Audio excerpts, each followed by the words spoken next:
दोस्तों स्वागत है आप सब लोग का आज की इस वीडियो में। आज की इस वीडियो में हम स्टॉक मार्केट के रिलेटेड जितने कुछ न्यूज़ है, इन सब न्यूज़ को आज की इस वीडियो में हम लोग डिटेल में बात करेंगे। वीडियो को मैं स्टार्ट करूँ उससे पहले चैनल के ऊपर आप पहली बार आए हो, मुझे पहली बार देख रहे हो तो मेक श्योर कि चैनल को आप सब्सक्राइब कर रहे हो। यहाँ पे हम लोग स्टॉक मार्केट के रिलेटेड बहुत सारी चीज़ों के बारे में बात करते हैं। अगर मैं सबसे पहले न्यूज़ की बात करता हूँ तो ये सबसे पहली न्यूज़ आ रही है एसईपीसी कंपनी की तरफ से। एसईपीसी कंपनी ने अपनी जो रेसिडेंशियल प्रोजेक्ट है इनके लिए एक ऑर्डर है इसको जीता है। और इस ऑर्डर के अंतर्गत वो आने वाले 8 से 9 मंथ के लिए रेसिडेंशियल प्रोजेक्ट के लिए मटेरियल सपोर्ट करने का काम करने वाले हैं और ये काफ़ी बड़ी न्यूज़ है इस कंपनी के लिए। अगला जो न्यूज़ है वो है स्विगी के बारे में। स्विगी को ब्रोकरेज हाउस नोमुरा ने बाय रेटिंग दी है और इसके पीछे रीज़न ये है कि रैपिडो के अंदर इन्होंने अपना जो स्टेक है इसको बेच दिया है और उसके साथ आने वाले दिनों में इंस्टामार्ट की जो रिस्ट्रक्चरिंग ये कंपनी करने वाली है, इस वजह से आने वाले क्वार्टर्स के अंदर स्विगी की जो प्रॉफिटेबिलिटी है वो बढ़ सकती है और स्विगी के जो प्रॉफिट मार्जिन्स है वो भी बढ़ सकते हैं। और इसी एक बात के ऊपर जो नोवरा ने इसको बाय रेटिंग दी है। अगली जो न्यूज़ है वो है सीईएससी कंपनी के बारे में।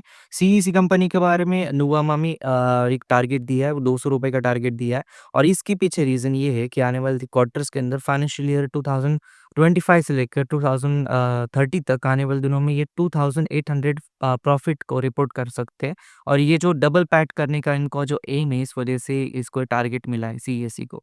अगली जो न्यूज़ है वो शुग्स लॉर्ड कंपनी के बारे में। इस कंपनी को भी एक ऑर्डर मिला है 85.5 लाख का फ्रॉम दक्षिण गुजरात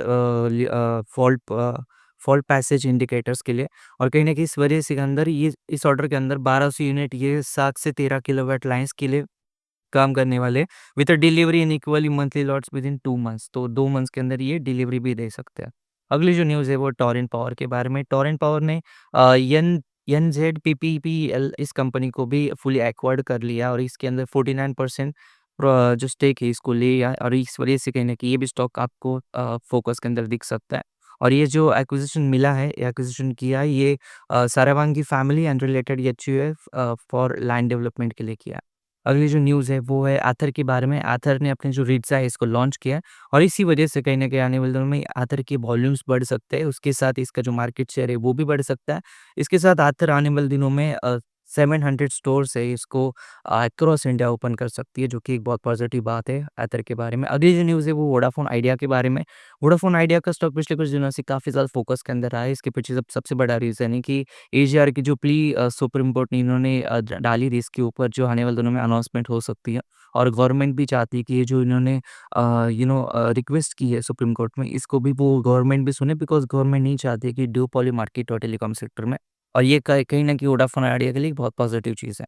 अगली जो न्यूज़ है वो है कारट्रैक टेक के बारे में। कारट्रैक टेक ने ओएलएक्स के अंदर अपना जो डील है, ओएलएक्स के अंदर अपना जो एक्विजिशन है, इस वजह से कहीं न कहीं इसके अंदर ग्रोथ पोटेंशियल बढ़ सकता है। इसका कहीं न कहीं आपको अंदाज़ा आ सकता है, बिकॉज़ कहीं न कहीं इलारा ने इसको कवरेज करने का स्टार्ट किया है और उसके साथ इन्होंने बाय रेटिंग भी दी है कि ओएलएक्स डील की वजह से आने वाले दिनों में एक पॉजिटिव आउटलुक आपको इस कंपनी की तरह देखने के लिए नज़र आ सकता है। अगली जो न्यूज़ है वो है अशोक लेलैंड के बारे में। अशोक लेलैंड का जो टारगेट है वो भी कट किया है गोल्डमैन सैक्स ने। इसके पीछे रीज़न ये है कि ड्यू टू लिमिटेड अपसाइड और कहीं न कहीं स्ट्रॉन्गर वॉल्यूम जो ग्रोथ आने वाली है कार सेक्टर के अंदर, उसके साथ अशोक लेलैंड को एक बहुत कम अपसाइड मिल सकती है। अगली जो न्यूज़ है और सबसे आई थिंक डे की लास्ट न्यूज़ है वो है इंडसइंड बैंक के बारे में। इंडसइंड बैंक जो है वो आने वाले दिनों में कहीं न कहीं हाई कॉस्ट की तरफ जा रहा है। कहीं न कहीं इसका जो ओवर स्लिपेज हो रहा है टू हाई क्रेडिट कॉस्ट की वजह से, कहीं न कहीं ये भी चीज़ इंडसइंड बैंक को देखनी पड़ेगी, बिकॉज़ सिटी ने इस कंपनी को सेल की रेटिंग दी है। तो ये थे दिन के कुछ अपडेट जहाँ पे हम लोग ने बात की है कि कौन-कौन सी कंपनी की तरफ एक बहुत बड़ी-बड़ी न्यूज़ आ रही है। अगर कोई न्यूज़ मिस हो जाती है तो आप मुझे कमेंट बॉक्स में ज़रूर बता सकते हो। अगली वीडियो में हम इसको कोशिश करेंगे कवर करें। तो ये था आज का वीडियो। वीडियो कमेंट करो, उससे पहले चैनल को सब्सक्राइब कर देना, वीडियो को लाइक कर देना। धन्यवाद दोस्तों ये वीडियो देखने के लिए। धन्य